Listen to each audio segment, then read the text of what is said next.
We know Georgia politics. From Peachtree Street to Pennsylvania Avenue, Politically Georgia Podcast delivers exclusive news and analysis 5 days a week by a team of veteran political insiders watching your public officials. Hosted by the Atlanta Journal-Constitution's Greg Bluestein, Bill Nygut, Tia Mitchell, and Patricia Murphy. Listen weekdays at 10 a.m. on WABE 90.1. Stream everywhere or at ajc.com/podcasts. News and analysis 5 days a week from Politically Georgia Podcast. Did you miss your deadline to renew your Medicaid coverage?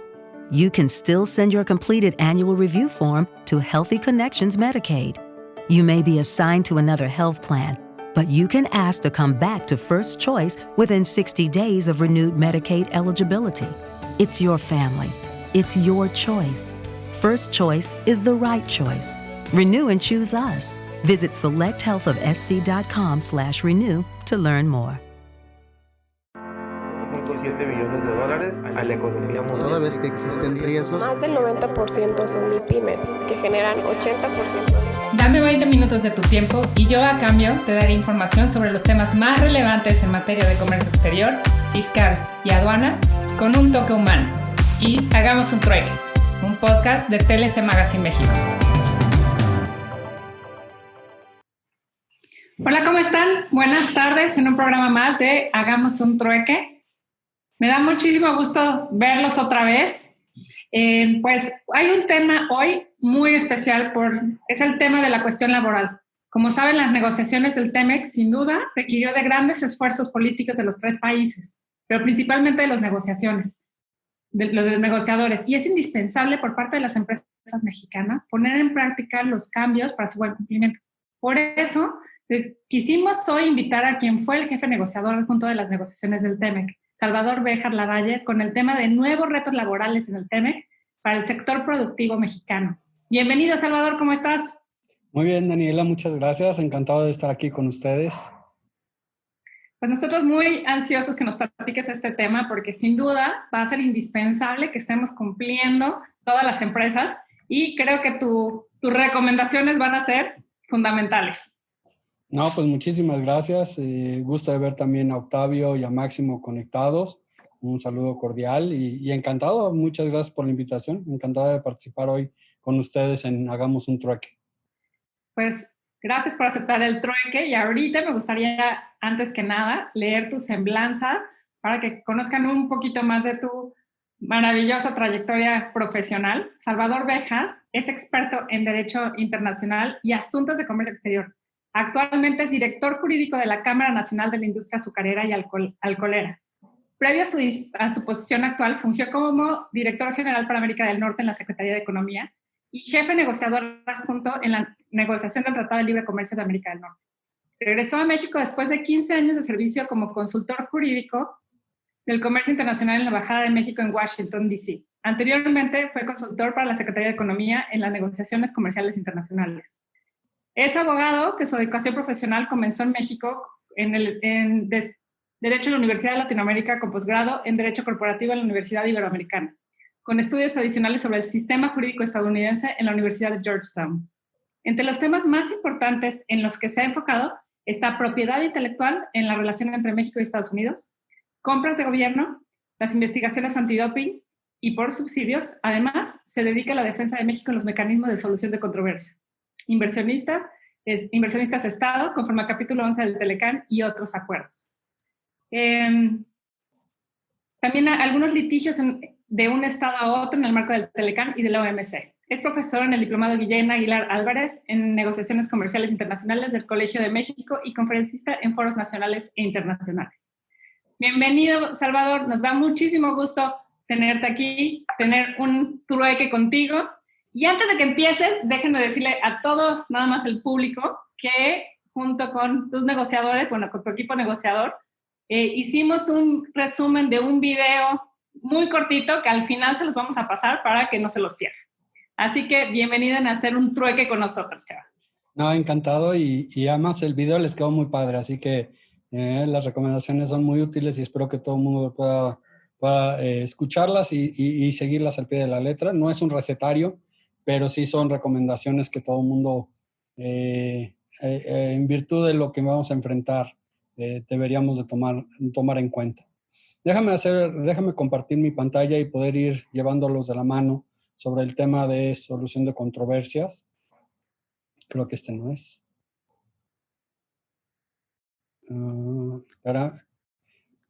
Bueno, como verás, siempre debemos rodear de una persona que sepa de tecnologías para no equivocarnos. Siempre está el enanito de internet que nos hace través. Vamos a ver si esto ya funciona. ¿Ahí está o está al revés? Pues vemos las dos pantallas todavía. Ok. Entonces la tenemos al revés. Aguántame 2 segundos. Ahorita sí vemos esta parte. Sí. Ok. Ahora vemos tu... No sé qué lugar es, pero se me antoja visitarlo. Eso es lo que tenían que estar viendo para disfrutar un poquito. Creo que sigue al revés. Creo que son opciones de presentación. Isa, ¿nos puedes ayudar, por favor? Aquí está. Creo que ya está. Vamos a ver. Sí, ¿Ahí está? Ahí está. Excelente, ya estuvo. Perfecto. Diario se aprende algo nuevo. Bueno, pues gracias por la invitación de nuevo. Hagamos un trueque y aquí les voy a platicar un poquito de cuáles son los retos laborales. No es un tema nuevo. En realidad, la realidad de las cosas es que este no es un tema nuevo. México desde el 94 hizo un compromiso con Estados Unidos y con Canadá en materia de reconocimiento y protección de derechos laborales.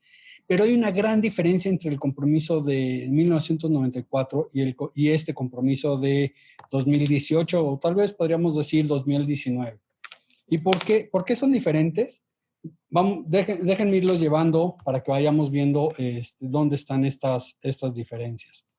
Para empezar, yo creo que es fundamental entender cómo funciona el mecanismo de solución de controversias de América del Norte, el original, el de 1994, que estaba en el capítulo 20 del Telecam.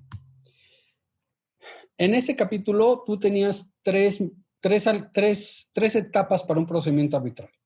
Primero tenías una etapa de consultas, donde las partes tenían que sentarse, intercambiar información y ver si podían encontrar una solución a la disputa.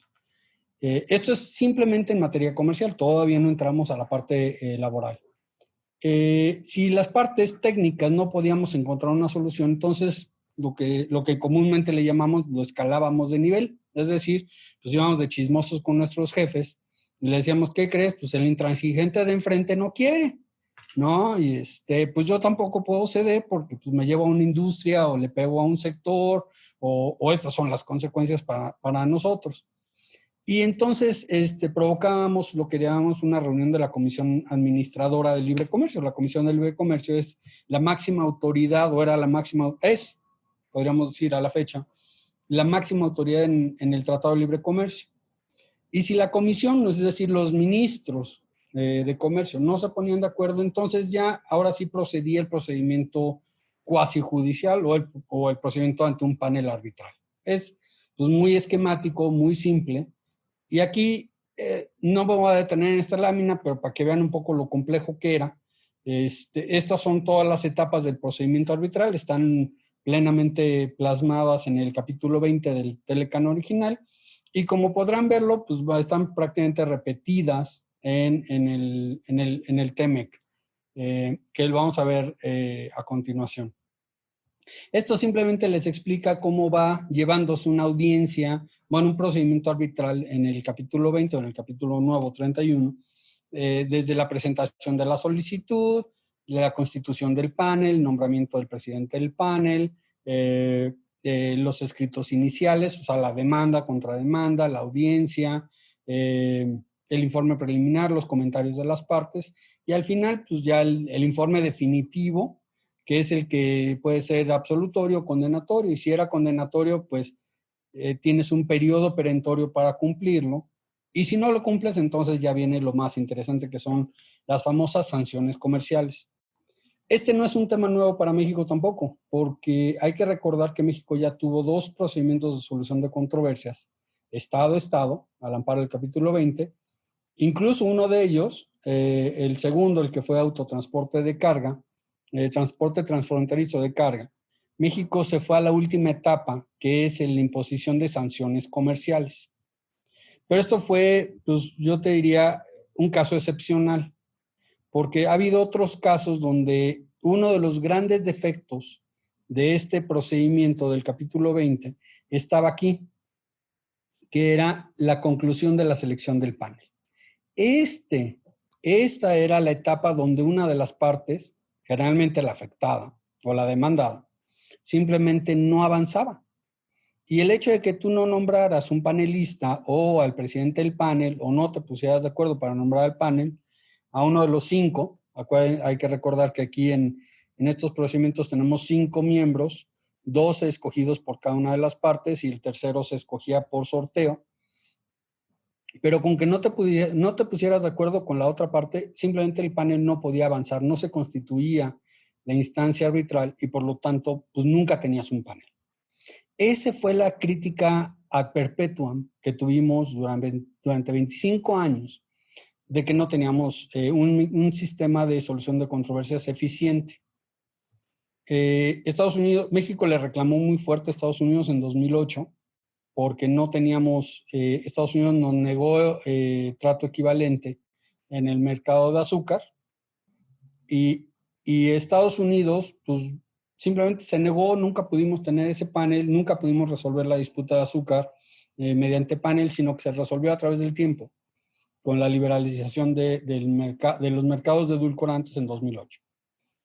Y un par de años después, 2009, 2010, hay que recordar que México lleva una disputa contra Estados Unidos a la Organización Mundial de Comercio. Sabíamos que el foro del Telecán pues, no iba a ser muy eficiente. Y Estados Unidos trata de llevarnos a un panel del Telecán porque según ellos habíamos violado el tratado al llevar a Estados Unidos a la OMC. Y bueno, pues ¿qué crees? Pues que México nunca aceptó formar el panel. Entonces Estados Unidos se quedó con las ganas de disputar el tema de atún en el Telecán y se tuvo que conformar con tratar de litigarlo en la OMC. ¿Por qué no podías llevar los dos? Hay una cláusula en el tratado que te dice que es una cláusula de exclusión de foros. Es una cláusula muy simple donde te evita lo que le llamamos nosotros cobrar 2 veces la misma o castigar 2 veces la misma conducta. Si tú escogías el foro del Telecán, tú ya no podías después buscar litigar esta disputa en la OMC y viceversa. Si escogías irte al foro multilateral, que era el de la Organización Mundial de Comercio, no podías parar y regresarte al Telecán porque te convenía. O sea, una vez escogido el foro, pues te tenías que ceñir a eso. Entonces, como ven, pues este era el cuello de botella, o sea, lo que le llamamos nosotros el bloqueo de los paneles, pues simplemente jamás podías avanzar por mayor presión política que hicieras si la otra parte no quería formar este panel. Como les dije al principio, pues México se comprometió en los 90s a un acuerdo laboral y a un acuerdo ambiental. Son acuerdos paralelos, lo que le llamamos nosotros en esa época, los acuerdos paralelos, porque no forman parte del Telecán. ¿Qué sucedió? Pues en los 90s, cuando estábamos negociando el Tratado de Libre Comercio y ya lo habíamos firmado entre las partes, de alguna manera, ya habíamos concluido las negociaciones, el gobierno estadounidense lo manda al Congreso y regresa y nos dice, oye, ¿qué crees? Pues no nos alcanzó. Oye, pues ¿cómo que no te alcanzó? No, pues tengo un Congreso mayoritariamente demócrata en esa época y el Congreso me exige que para que este acuerdo pueda pasar tengamos compromisos en materia laboral y compromisos en materia ambiental. Y México, pues por el hecho de poder contar con un tratado de libre comercio, acepta el compromiso de establecer estándares internacionales en materia laboral y en materia ambiental. ¿Cuáles eran los compromisos digamos, en síntesis? Básicamente en el ACLAN, o en el Acuerdo de Cooperación Laboral de América del Norte, México se comprometía a no menoscabar los derechos laborales para ser más productivo, es decir, no iba a tener casos de trabajo infantil o trabajo forzoso o violencia contra los trabajadores o negarles la libre sindicación a cambio de que fueran más productivos y de que yo tuviera menos costos y pudiera exportar de manera anticompetitiva. Entonces, es lo que le llaman no vale menoscabar tus derechos laborales para fomentar tus exportaciones o mejorar tu comercio con la otra parte. Son compromisos que México fue cumpliendo y el mecanismo y el ACLAN, el acuerdo laboral en esa época, tenía su propio mecanismo de solución de controversias. No había un vínculo directo entre comercio y trabajo, ni tampoco comercio y medio ambiente. Pero sí había un pequeño puente donde podías brincar de una parte, de una controversia laboral a una posibilidad de sanciones comerciales, pero eso jamás se pudo dar, precisamente por lo complejo que era llevar un procedimiento de solución de controversias. Como pueden ver aquí en la gráfica, no se ve el inicio. Did you miss your deadline to renew your Medicaid coverage? You can still send your completed annual review form to Healthy Connections Medicaid. You may be assigned to another health plan, but you can ask to come back to First Choice within 60 days of renewed Medicaid eligibility. It's your family. It's your choice. First Choice is the right choice. Renew and choose us. Visit selecthealthofsc.com/renew to learn more. Pero es de 94 a la fecha, 2015. Este es el número de peticiones que los sindicatos o las organizaciones no gubernamentales fueron presentando en la vida del ACLAN en contra de los 3 países. Sorprendentemente, yo creo que vale la pena aquí resaltar que cuando se negocia el Telecán y se negocian estos 2 acuerdos, todo el mundo creía que el único demandado iba a ser México en todos los frentes, ¿no? En inversión, en el capítulo de inversión, el capítulo 11, o en el capítulo de solución de controversias del capítulo 20, o por dumping o por subsidios en el 19, o por violaciones en materia laboral o ambiental de acuerdo a los paralelos.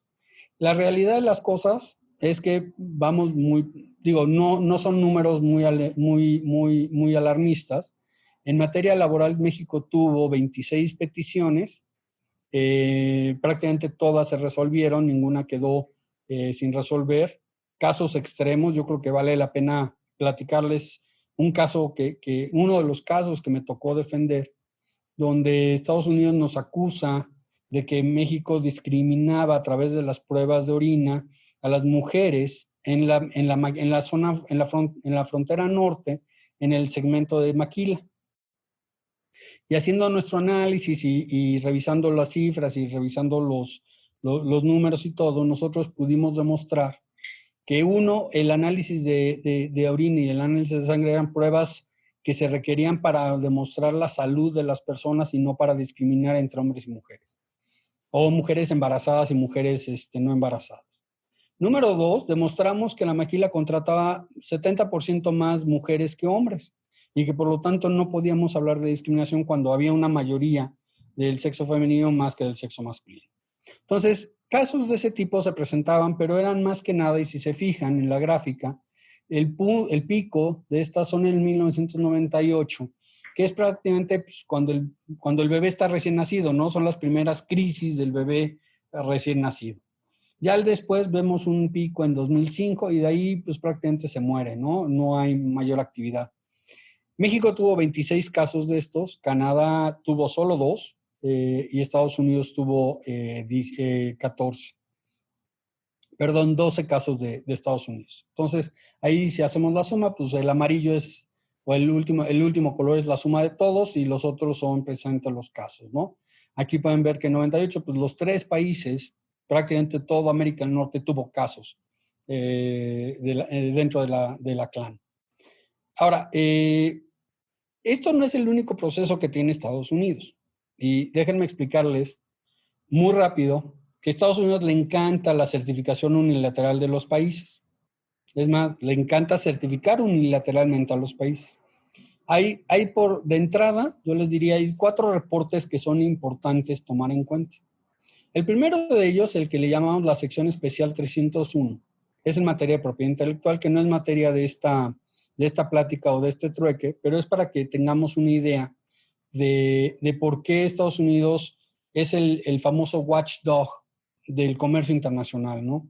En este reporte anual, Estados Unidos revisa el nivel de cumplimiento de los países con sus compromisos en materia de propiedad intelectual. Y a México pues le ha ido pues bien y mal. Claro, tenemos un alto índice de piratería, no cumplimos con muchos de nuestros compromisos en materia de propiedad intelectual y eso pues se va a ver reflejado pronto, ahora que México ya renovó sus compromisos en materia de propiedad intelectual en el TEMEC y con las nuevas leyes que acabamos de publicar. El segundo de ellos es otro reporte anual, pero este es más comprensivo, que es todo el reporte de cuáles son los obstáculos técnicos al comercio que imponen los países, y va desde materia de telecomunicaciones, normas técnicas, en fin. Y es un análisis exhaustivo que hace Estados Unidos de los países para ver en dónde encuentra limitaciones a sus exportaciones o limitaciones al comercio de productos americanos. El tercero es, y este es tal vez el más importante para el tema que nos ocupa, es el tema de la certificación anual del Departamento de Trabajo sobre bienes producidos con trabajo infantil. Y aquí México sí tiene un foco rojo. ¿Por qué? Porque hay 12 productos del sector agropecuario que presentan trabajo infantil y trabajo infantil forzoso. ¿A qué me refiero? A que en el campo se han identificado casos de niños trabajando en la pizca de tomate, por ejemplo, o en la pizca de chile. El Departamento de Trabajo reporta también otros productos como la caña de azúcar. Entonces, este es un dato importante por lo que vamos a ver un poco más adelante. Entonces, no lo perdamos de vista. Y el último que fue utilizado es una ley muy vieja, es la sección 232 de una ley de los 30 de Estados Unidos, que le permite a Estados Unidos que por cuestiones de seguridad nacional puede imponer ciertas restricciones a la importación de productos considerados de seguridad nacional. ¿Por qué acero y aluminio son de seguridad nacional? Porque para la ley estos son productos sensibles que si Estados Unidos tiene que importar, por ejemplo, para producir armamento, pues el país que le exporte, pues simplemente lo deja sin armamento al no venderle acero o aluminio. Entonces, le permite a los Estados Unidos poner una restricción a la importación, un arancel a la importación para fomentar la producción nacional de estos productos y que Estados Unidos no se encuentre desabastecido o dependiente de las importaciones de estos productos que son de seguridad nacional. Esto lo usó Estados Unidos en la negociación como una táctica de presión para poner a México de rodillas. Y México, pues lo que hizo fue contestar con represalias. México impuso represalias, entre otros productos, al puerco, a la carne de puerco, a otros sectores muy sensibles como el whisky, el bourbon y el Tennessee. Y eso nos ayudó a que los congresistas de esos estados nos buscaran la eliminación de estas medidas en contra de México y de Canadá.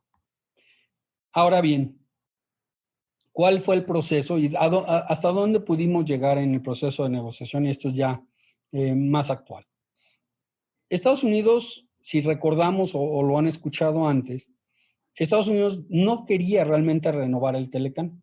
El presidente Trump dijo desde el principio que pues, este era un mal acuerdo, que México había sacado partido de esto, que había sacado ventaja y que Estados Unidos no había ganado nada.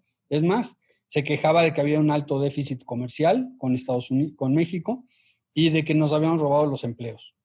Además, Estados Unidos dijo, bueno, yo soy el vigilante del sistema multinacional, multilateral, multinacional. Entonces, pues lo más sencillo es que en un procedimiento de solución de controversias, esta lámina está enfocada a solución de controversias, pues lo más simple es que la decisión de un panel la revise mi corte. Y si la Corte de los Estados Unidos dice que está bien, pues se implementa. Y si dice que está mal, pues no se cumple. Entonces dijimos, oye, pues perdóname, pero yo también tengo una Suprema Corte. Y es un poder ajeno todavía al poder ejecutivo y al poder legislativo. Entonces, si tu corte lo va a revisar, pues mi corte también tendría que revisarlo y entonces vamos a caer en un problema de conflicto de leyes o de interpretación. Entonces, México no podía aceptar que Estados Unidos no podía aceptar estar subyúdice a las decisiones de la Suprema Corte de una decisión de un panel arbitral, que era un órgano independiente. Entonces, ante la negativa de Estados Unidos, la inflexibilidad de Estados Unidos y nuestra terquedad, porque yo creo que si México algo tiene es que somos muy tercos, el mejor resultado que pudimos obtener para cerrar el tratado en noviembre del 2018 y poder entregar este paquete a la nueva administración fue dejar el status quo. No desaparecerlo, no aceptar la decisión de una Suprema Corte de los Estados Unidos de cómo se debía leer la decisión del panel, pero tampoco quitar todo el mecanismo, porque yo lo que siempre dije fue, y se lo decía a mis negociadores, ¿de qué me sirve tener disposiciones sustantivas muy robustas, un nuevo TMEC, si no tengo manera de hacerlas cumplir? Si Estados Unidos me da todo el acceso que yo pido, pero no hay manera de obligarlo a cumplirlas, pues me dio jarabe, me dio atole, ¿no? Como dicen vulgarmente, me dio atole con el dedo, porque lo que me dio no lo voy a poder ejecutar. Y si me cierra la frontera, no lo puedo llevar a un procedimiento. Y si pierde el procedimiento, no lo puedo obligar a cumplir. Entonces, la mejor salida que los negociadores encontramos en noviembre para concluir esta negociación fue dejar el status quo. Sí, tuvimos que tomar una decisión una decisión educada de que era mejor tener ese limitante de que pudiéramos bloquear o que nos pudieran bloquear un panel, pero contar con un mecanismo de solución de controversias finalmente. Aquí una de las ventajas, pues, tal vez la única que yo podría decir, en el protocolo modificatorio, es que sí se destraba este problema. El protocolo modificatorio sí prevé que si una de las partes intenta bloquear el panel, es decir, no nombra un panelista, la otra parte lo nombra por ella. Entonces, eso destraba todo el mecanismo. Y no es una mala práctica, no es nada descabellado tener una autoridad nominadora. En el mecanismo de inversión, en los famosos inversionistas Estado, cuando la parte demandada siempre es el Estado. Es el gobierno que tomó una acción, ya sea a través de una ley o a través de una acción gubernamental o a través de una decisión de la Corte que afecta la inversión de un privado. Y lo más fácil para el Estado es, pues, no nombrar panelista y entonces el inversionista se ve desamparado. En el capítulo de inversión hay un mecanismo que te dice, si una de las partes no nombra en 6 meses su panel, o sea, los miembros del panel que falten serán nombrados por una autoridad nominadora que generalmente es el Centro Internacional de Arbitraje en materia de inversión, que es el CIARI.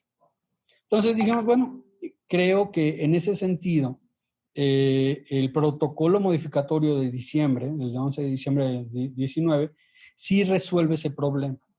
Entonces, nosotros mantenemos el status quo del Telecán, el texto del acuerdo no cambió, y sin embargo, las modificaciones al capítulo 31 en el protocolo destraban ese problema y te obligan a seguir adelante en un procedimiento. Entonces, todos los pros tienen contras, y el contra en esto es que a cambio de eso, o no sabemos si fue el trade-off o no, pero pues, a cambio de esto, el subsecretario SEADE aceptó 2 mecanismos. Uno, hay que recordar aquí que hasta noviembre nosotros todo el tiempo tuvimos un acompañamiento del sector privado. Noviembre de 2018, la administración Peña Nieto entrega un tratado con el visto bueno, con el beneplácito del sector privado. Y a partir del 1 de diciembre de 2018, a la fecha, el sector privado estuvo negociando a ciegas porque no supo nunca lo que la administración estaba haciendo. Este protocolo lo vimos, yo ya estaba como miembro del cuarto junto y lo vimos muy tarde. Hicimos comentarios, pero prácticamente se nos dijo que esto era la decisión y este era el acuerdo que se iba a tomar. Este protocolo tiene 2 anexos en el capítulo 31. Un anexo con Estados Unidos y un anexo con Canadá, que son prácticamente idénticos. ¿Qué dice el protocolo? El protocolo cambia algunas disposiciones del capítulo laboral, del capítulo 23. Me regreso un poco. El TMEC, el capítulo 23, reconoce los mismos derechos, no hay nada nuevo aquí. Reconoce los mismos derechos o las mismas protecciones al derecho laboral que se tenía en los acuerdos, en el acuerdo paralelo laboral de 1994, que es básicamente tener leyes que reconozcan y protejan los derechos laborales, tales como la libertad de asociación, es decir, la libre sindicación, la negociación colectiva de los trabajadores, la eliminación de todas las formas de trabajo forzoso, la abolición efectiva. Aquí sí hay un cambio, yo te diría que sustantivo, porque antes se hablaba de eliminar el trabajo infantil en el 94. Aquí se dice la abolición efectiva. O sea, México no debe tener trabajo infantil. Es mucho más astringente esta obligación. Y luego viene la eliminación de la discriminación en el empleo y la ocupación. Son principios de la OIT que no son nuevos para México. México los ha suscrito en las diferentes declaraciones de la OIT y que no son nuevas para nosotros. Las hemos tenido desde el 94, pero tal vez México nunca hizo la tarea como la debió haber hecho para erradicar este tipo de problemas y permitir la libre sindicación. ¿Cuáles son los focos? Aquí yo te diría, de alguna manera, el protocolo, ya entrando un poquito más a la parte procedimental, uno de los grandes defectos que tiene el protocolo es que la carga de la prueba se le endosan al demandado. Aquí, al Attention car shoppers. Right now at South Carolina Federal Credit Union, you can get a new or used auto loan and pay nothing until 2024. And no payments for 90 days means nothing out of pocket going into the new year. Plus, we have flexible rates and terms, so you could make the best financial choice for you. Learn more at scfederal.org/autoloans. That's scfederal.org/autoloans. Certain restrictions apply. Existing South Carolina Federal Credit loans are excluded. ¿No se merece tu familia lo mejor? Entonces, ¿por qué no los mejores huevos? Ahora, Eggland's Best están disponibles en deliciosas opciones. Huevos clásicos, de gallina libre de jaula y orgánicos de Eggland's, que ofrecen un sabor más delicioso y fresco de granja que le encantará a tu familia. En comparación con los huevos ordinarios, Eggland's Best contiene la mejor nutrición como 6 veces más vitamina D, 10 veces más vitamina E y el doble de omega 3 y B12. Solo Eggland's Best. Mejor sabor, mejor nutrición, mejores huevos. Visita egglandsbest.com para más información. Decir que en el primero, la presunción afirmativa nosotros tenemos que demostrar, o el demandante tenía que demostrar que hay una relación con el comercio, que la medida tiene una relación con el comercio y una afectación. Aquí en el protocolo se elimina eso y se le endosa la carga de la prueba a la demandada, que pues, en la mayoría de las ocasiones podemos asumir que va a ser México, ¿no? La segunda, y esto está ligado con el famoso reporte del Departamento del Trabajo que yo les comentaba sobre trabajo infantil, es la prohibición de importación de mercancías producidas con trabajo forzoso. Esta es la certificación a la que yo me refería. Y esto efectivamente le permite a los Estados Unidos impedir la importación de ciertos productos que tengan o que hayan sido manufacturados con trabajo forzoso. Y eso puede ser un foco rojo para México. Aquí nosotros, en el tercer punto, habíamos negociado con Estados Unidos que ellos no nos podían argumentar un caso de violencia contra trabajadores cuando se presenta por una sola ocasión, que tenía que haber una pauta persistente o un curso de acción o inacción recurrente o sostenido. Y ese pie de página lo elimina el protocolo quita ese pie de página.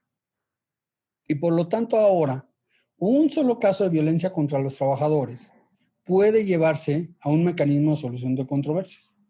Entonces, es una puerta muy grande que desafortunadamente, si se hubiera hecho una revisión legal exhaustiva del protocolo, si hubieran estado involucradas más partes en la negociación, esto se hubiera detectado a tiempo. Este fue uno de los temas más cruciales en la negociación del capítulo laboral. Fue uno de los pies de página. Yo diría, pues es que fue la letra chiquita. Sí, fue la letra chiquita más difícil de poner, porque Estados Unidos no la quería.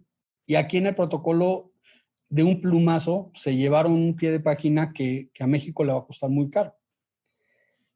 Otro de los temas que es un foco rojo es la presentación de testimonios anónimos y pruebas testadas. Pruebas testadas para el auditorio o los testimonios anónimos, pues son los chismógrafos, ¿no? Un testimonio anónimo pues puede ser la persona que pasó caminando y dijo que a uno de los trabajadores lo habían sacado porque no traía una mascarilla y que lo sacaron con violencia. Pues es un testimonio anónimo, no vamos a saber quién fue, no podemos saber o hacerle una examinación, una examinación al testigo. Y luego el de pruebas testadas significa que puede haber documentos en el procedimiento arbitral cuya información esté tachada y que no tengamos manera de validarla. Entonces, ese tipo de evidencia, nosotros lo que hemos dicho es que carece de carga probatoria. O sea, es decir, si me entregas un documento en blanco que no tiene nombre, que no tiene una firma, que no tiene más que un argumento, que puede ser un chisme, que no hay manera de validar quién fue, pues es un documento que debería de carecer de toda prueba probatoria. Y sin embargo, hoy por hoy está en el tratado, está en el protocolo y vamos a tener que encontrar la manera de sortearlo. El último, y es lo que explicábamos, es lo que nosotros ya pues en el argot laboral y de comercio, pues ya le llamamos el MLRR, ¿no? Que es el Mecanismo Laboral de Respuesta Rápida, que son los anexos 1 y 2, relativamente pues, por a quién le atañen, si es con Estados Unidos o con Canadá. Ahora, ¿cuáles son los riesgos de los resultados de esta negociación? Aquí estamos viendo de entrada, como lo habíamos platicado, pues trabajo infantil es un foco gravemente rojo, ¿no? Sobre todo, yo te diría, en el campo, desafortunadamente, hay una cantidad de trabajo infantil muy alto. No podemos, sería irresponsable de nuestra parte negarlo. Es una realidad, la OIT lo ha reconocido, la Secretaría del Trabajo lo reconoce. Hay programas que están implementándose para erradicarlo. Se han implementado programas desde hace siglos por erradicar el trabajo infantil, pero es muy difícil y es muy difícil porque en muchas de las ocasiones, vamos a poner un ejemplo. Yo soy un profesionista, mis hijas van a una escuela. Si yo por alguna razón mi hija se enferma, pues ¿qué hago? Me la llevo a la oficina. Pues es una práctica común, yo creo que todos lo hemos hecho, ¿no? Pero si el campesino se lleva a su hijo al campo y llega una persona de la Organización Internacional del Trabajo o el patrón lo ve, pues hay trabajo infantil. Ese es uno de los grandes riesgos, que puede haber muchas confusiones. Otra confusión es un jornalero desarrolla un oficio y desarrollan toda una técnica, por ejemplo, para la pizca de la fresa o para el corte de la caña o para la siembra del tomate. O sea, hay oficios que ya están plenamente desarrollados, que tú desarrollas un estándar de calidad y que están profesionalizados. No quiero, y yo creo que aquí es bien importante demostrar que en estos 26 años de vida de la CLAN, México ha trabajado muy fuerte por profesionalizar los oficios, de tal manera que un cortador tenga la capacitación necesaria, tenga la herramienta necesaria, tenga la indumentaria necesaria para poder hacer su trabajo de la mejor manera. Y que tiene jornadas de trabajo, y que tiene horarios, y que tiene obligaciones de hidratación, de descanso, de estar en la sombra cada 45 minutos. Déjame hacer un paréntesis aquí, no hice el disclaimer correspondiente. En esta ocasión, mi charla con ustedes no es a título de la Cámara Azucarera, es a título personal, no represento en esto los intereses de la Cámara, pero sí te puedo platicar de algunas de las cosas que nosotros hemos visto en el campo y que hemos estado tratando de profesionalizar, y que hoy por hoy a los cortadores se les busca dar todo este tipo de indumentaria, herramientas, capacitación y demás, profesionalización, para precisamente mejorar la calidad de vida. Pero muchos de ellos también, pues es gente terca, gente que viene heredando el oficio y que dice, pues así lo hacía mi padre, así lo hacía mi abuelo y yo desde chiquito estaba en el campo y pues así lo voy a seguir haciendo.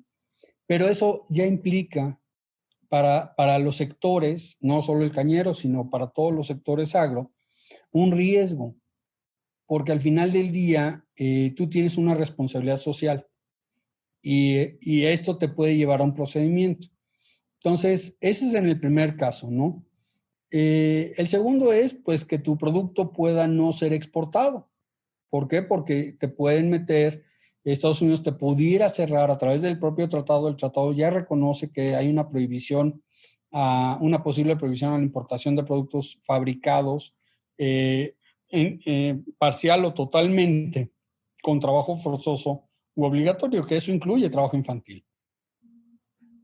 Como les explicaba, pues el tercero es básicamente que la carga de la prueba nos la pasan a nosotros, se la pasan a la demandada, demostrar que no hay una relación de comercio y que no hay una afectación al comercio, pues cuando esa debería ser, por definición del sistema de un procedimiento judicial o cuasi judicial, pues el que acusa tiene la carga de la prueba, ¿no? Y el último de estos es el hecho de que el mecanismo laboral de respuesta rápida tiene un candado. Eso es un candado que creo que es importante, porque el candado te dice que solo aplica para dos principios laborales. El mecanismo general de solución de controversias se aplica para todo el tratado. Puede ser un tema de comercio, puede ser un tema de compras de gobierno, puede ser un tema de propiedad intelectual, puede ser un tema laboral, puede ser un tema ambiental. Y todos se ciñen a un mismo procedimiento. Recordarán que gráficas anteriores veíamos que la CLAN y el Telecan se parecían, tenían estructuras similares, el ACLAN tenía una comisión, igual que el Tratado de Libre Comercio. Entonces lo que hicimos fue fusionar todo al amparo de un solo techo. Y por eso es que ahora el tema laboral ya no es un tratado aparte, sino es un texto, es un capítulo inserto en un tratado comercial. Y por tanto, pues sujeto a solución de controversias.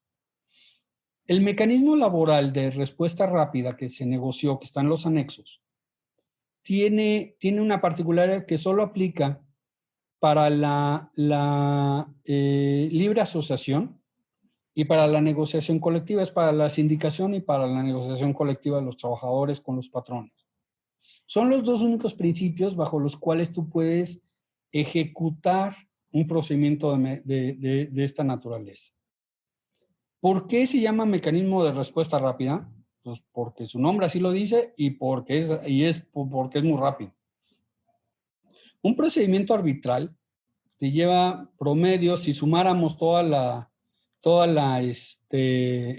los días que yo les presenté en esta gráfica, básicamente nos vamos a 260 días, más un promedio, en un proceso ideal. En el mecanismo de respuesta rápida, tienes 45 días de consultas entre las partes, pero en 80 días ya tienes una resolución de un panel. Y en 80 días tuviste que presentar escritos de demanda y contestación de demanda. Tuviste que tener una audiencia. Tuviste que permitirle al panel, a los miembros del panel, verificar, hacer una verificación in situ si lo consideran apropiado. Y luego tienes que presentar tu último escrito, tu última ronda de escritos. Y pues si te da tiempo, comentar sobre la decisión del panel antes de que se dé a conocer. Hacer alguna precisión, alguna prueba que no haya valorado el panel, algún error de precisión, en fin, cualquier comentario que tuvieras. Todo eso tiene que suceder en menos de 3 meses. Para un procedimiento de la naturaleza que es este, donde no hay dos partes, no es México-Estados Unidos, es México-Estados Unidos y una empresa, un tercero. Algo que no había precisado es que en el procedimiento, en el mecanismo laboral de respuesta rápida, hay una definición de empresa cubierta o instalación cubierta. No aplica a todos los sectores tampoco, solo aplica a 5 sectores altamente manufactureros, Entonces, si tú eres una entidad cubierta, tienes un problema de libertad de asociación y te activan un procedimiento del mecanismo expedito, te vuelves parte, o sea, tú tienes que coadyuvar con tu defensor, que va a ser el Estado. Ahora sí, llamémosle que tu defensor de oficio va a ser el Estado. Y es el que te va a defender. Tú como empresa no vas a litigar tu propio caso. ¿Cuál es uno de los riesgos? Aquí no lo pongo, pero habría que sopesarlo con la prudencia necesaria. Pues que el gobierno no tiene equipo. Hoy por hoy, las instituciones, las dependencias, las secretarías de Estado están muy debilitadas. Entonces, las cargas de trabajo se han triplicado, la cantidad la rapidez con la que tienes que reaccionar ante este mecanismo y las respuestas que tienes que dar ante este mecanismo son muy rápidas, y a quien te llevas de paso es a la empresa.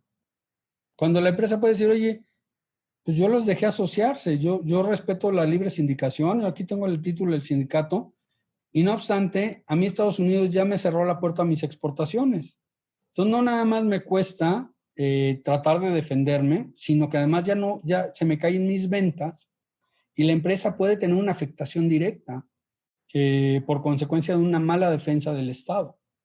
Entonces, ese es un riesgo que no está aquí puesto, pero que yo creo que todo el auditorio debe estar muy, muy al tanto de esta situación. Ahora, ¿en dónde Estados Unidos nos sacó ventaja? Y dónde México de diciembre 2019 a la fecha se ha rezagado de nueva cuenta. Y lo digo abiertamente porque no es el único caso en materia laboral, sino esto se presenta en otros foros. Hay que recordar que 2 días antes de la entrada en vigor del TEMEC, el Congreso mexicano estaba todavía debatiendo sobre cuatro iniciativas de ley. La ley de la protección a la propiedad industrial, la ley del derecho de autor, el Código Federal Penal y modificaciones a la ley aduanera. 4 ordenamientos que requerían ser modificados para implementar las obligaciones del tratado y que se estaban discutiendo 2 días antes. Cuando Estados Unidos firma el pacto con la administración del presidente Andrés Manuel López Obrador, empieza todo un proceso de andamiaje legal y burocrático de Estados Unidos. Y aquí en la lámina se los voy a ir explicando. En el acta o en la ley de implementación del tratado emitida por el Congreso de los Estados Unidos, se establecen tres instituciones que operan de manera conjunta. La primera, ellos le llaman el Task Force o el Grupo de Trabajo para la Observancia del Trabajo Forzoso en México. Déjame ponerles esta lámina. Esta es la estructura de ese Task Force, donde participan 6 secretarías de Estado. De entrada, lo preside el Departamento de Seguridad Nacional, para empezar. La presidencia la tiene el Departamento de Seguridad Nacional. Participa el Departamento de Justicia, que es el abogado, es la oficina del abogado general. El Departamento de Estado, que lleva las relaciones diplomáticas. El Departamento del Trabajo, por obvias razones, porque es un tema laboral.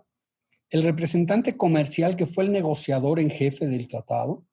Y el Departamento del Tesoro, que es el que pone el dinero. Si te fijas, pues es una estructura muy robusta por sí misma, donde tienen 6 secretarías de Estado funcionando de manera cooperativa para identificar los casos y para asegurarse de que eso está hecho para que México cumpla con la implementación del tratado. No está hecho para vigilar que en Estados Unidos se cumpla. No. El mandato es para revisar que México se implemente correctamente las obligaciones laborales del TEMEC. Así de sencillo. El segundo grupo es una orden de los congresistas de tener un órgano de consulta permanente con el gobierno de los Estados Unidos para revisar la tarea que haga el grupo de trabajo. O sea, no solo la administración o el gobierno de los Estados Unidos va a estar encima de México, sino que el Congreso de los Estados Unidos les va a estar pidiendo cuentas frecuentemente a través de este Congressional Oversight al gobierno de los Estados Unidos, al grupo de trabajo, sobre el cumplimiento. Y el tercero, este fue fuertemente criticado a principios de enero del 2020, porque pareciera que Estados Unidos estaba haciendo nombrando una serie de inspectores laborales en la Embajada de Estados Unidos en México. En realidad no son inspectores, son funcionarios de gobierno, igual que hay funcionarios del Departamento de Agricultura, igual como hay funcionarios del Departamento de Comercio, como hay funcionarios de otras dependencias del gobierno de Estados Unidos. Aquí abrieron todo un departamento de materia laboral que va a facilitar el trabajo del grupo de trabajo y que les va a estar reportando. Si tú te fijas, o si el auditor se fija, lo que hizo Estados Unidos fue montar toda una estructura burocrática, un andamiaje, para asegurarse desde personal en campo, que son los agregados laborales, hasta nivel congresional, cómo va a estar México cumpliendo con sus obligaciones. Ese es el grado de sinergias que se generaron en Estados Unidos y que en México tal vez no estamos igualmente coordinados. Hasta recientes fechas todavía no había claridad quién te iba a defender, si te iba a defender la Secretaría del Trabajo, porque es una demanda en materia laboral, o te iba a defender la Secretaría de Economía, que es la que te representa comercialmente frente a tus socios comerciales. Y si te iban a representar como un privado, o tú ibas a tener derecho de participar y defenderte por ti mismo.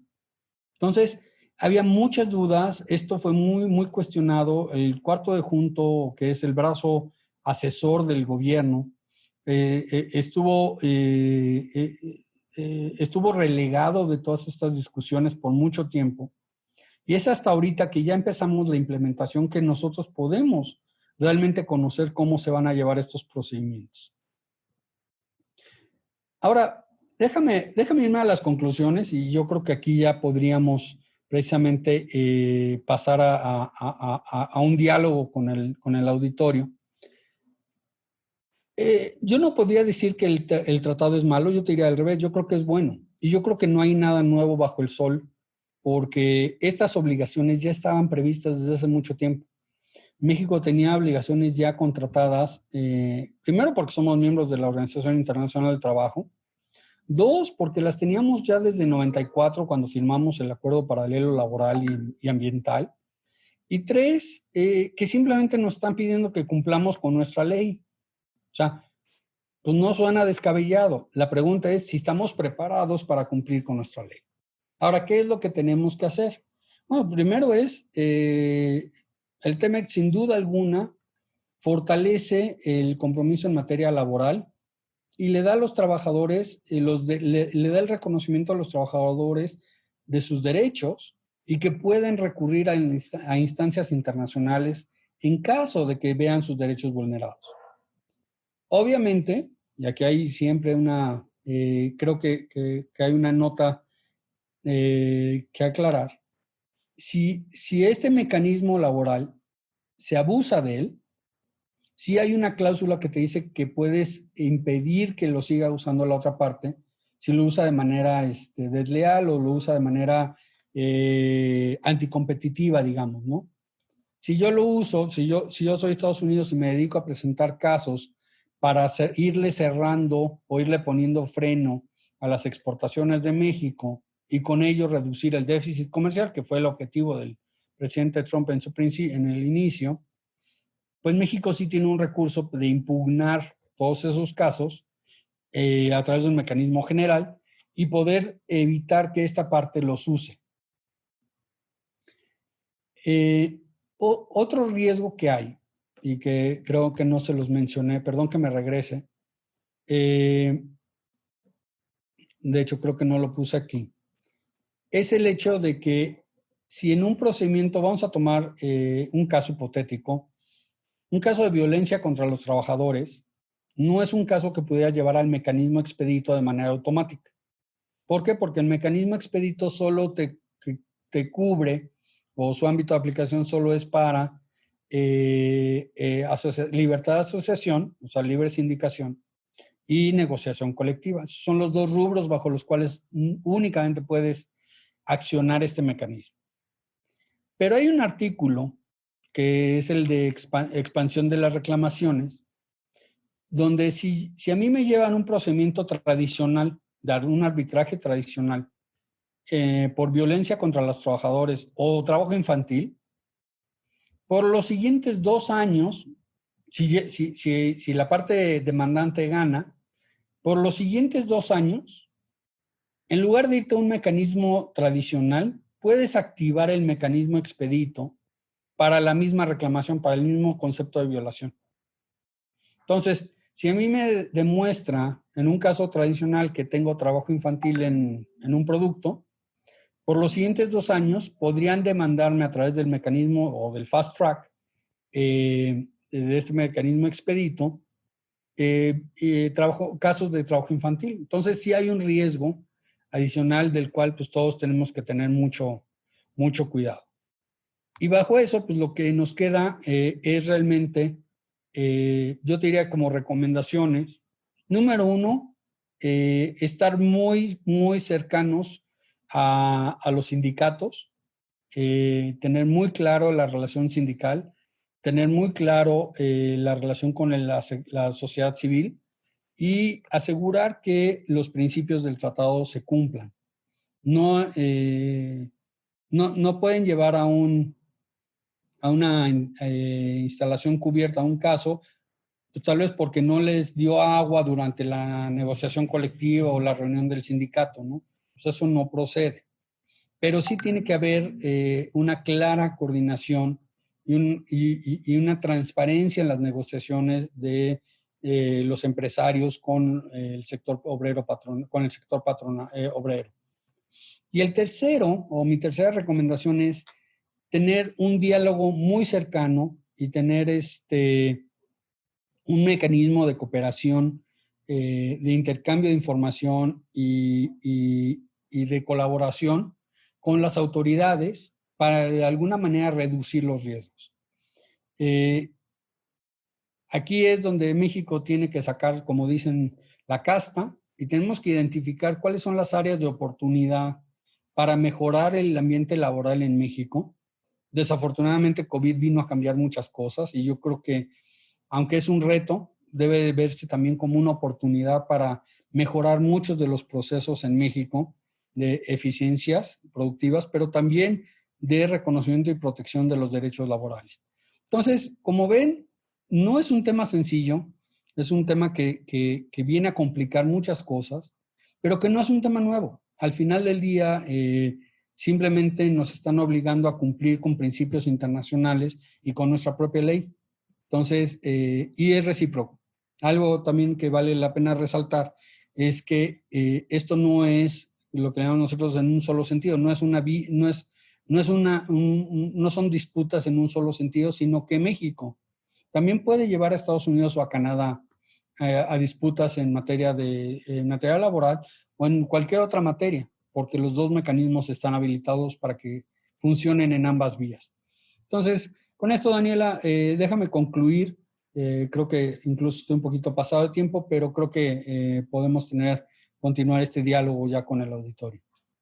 Bueno, y nada más aquí un punto hablando de solidaridad. Salvador, con parte de su equipo de los negociadores, nos ayudaron a desarrollar un seminario de TEMEC. Esto tiene la finalidad de compartir conocimiento con los que no se pueden conectar ahorita con nosotros en Hagamos un Trueque. Realmente es compartir, o sea, pusimos un precio irrisorio, que realmente esto es para parte de lo que las ganancias se van a donar a una institución benéfica de beneficencia, y la intención realmente es compartir conocimiento. Los invito a que lo tomen. Está desarrollado, grabado por los negociadores, lo pueden tomar online.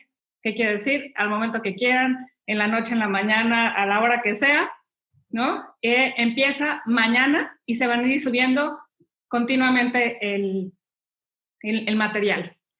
Lo pueden meterse a través de nuestra página de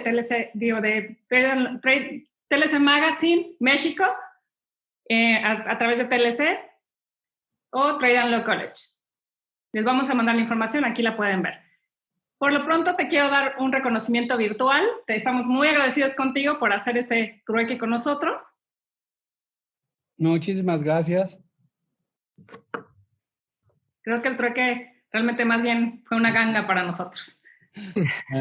Al 2x1, fue una oferta. Sí, TLC Magazine México. ¿Mandé? Hagamos un trueque, otorga el presente reconocimiento a Salvador Béjar por hacer un trueque en la plática virtual con el tema Nuevos retos laborales en el TEMEC para el sector productivo mexicano el día 6 de julio del 2020. Te agradecemos muchísimo tu presencia y sobre todo por seguir participando y colaborando con nosotros. Encantado, muchísimas gracias. Un saludo a grandes colegas que veo que se conectaron, a Leo, ahí saludos a Puebla y a todos ustedes también por su paciencia, por dejarme presentarles esto y por la invitación. Muchísimas gracias. Hemos llegado al final del trueque de hoy. Muchas gracias por acompañarnos. Esto fue Hagamos un trueque vía Zoom, un evento de TLC Magazine México. Si te gustó esta plática, no olvides compartir cada evento con tus contactos, para que así continuemos esparciendo conocimiento y nos mantengamos actualizados. Encuentra todas nuestras pláticas a través de nuestra plataforma de educación en línea ingresando a www.tlcmagazinemexico.com.mx en la sección de cursos, donde podrás verlos nuevamente sin costo. Si estás interesado en algún tema específico, envíanos un mensaje a través de las redes sociales de TLC Magazine México y buscaremos un experto que pueda aclarar tus dudas. Esto fue Hagamos un trueque. ¿Te preocupas por tu familia? Entonces, ¿por qué darles solo huevos ordinarios cuando pueden disfrutar de lo mejor? Eggland's Best, los únicos huevos con ese delicioso sabor fresco de granja, además de la mejor nutrición, como 6 veces más vitamina D, 10 veces más vitamina E y 25% menos de grasa saturada que los huevos regulares, además de muchos otros nutrientes importantes. Así que, dales los mejores huevos. Eggland's Best, mejor sabor, mejor nutrición, mejores huevos.